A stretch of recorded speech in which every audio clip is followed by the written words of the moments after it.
Relawan muda Ganjar Pranowo ini menggelar sosialisasi di pasar tradisional Terong, Makassar. Mereka membagikan sejumlah souvenir pada para pedagang dan menyosialisasikan Ganjar sebagai calon presiden.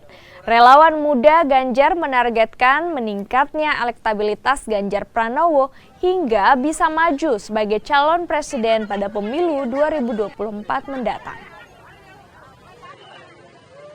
Walafiat, kita semua bakal jadi presiden yang mewakili seluruh Indonesia.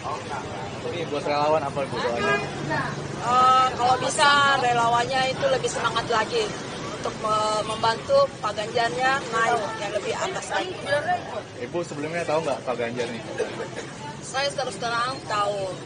Gimana nih sosok Pak Ganjar di mata ibu sebagai warga Makassar?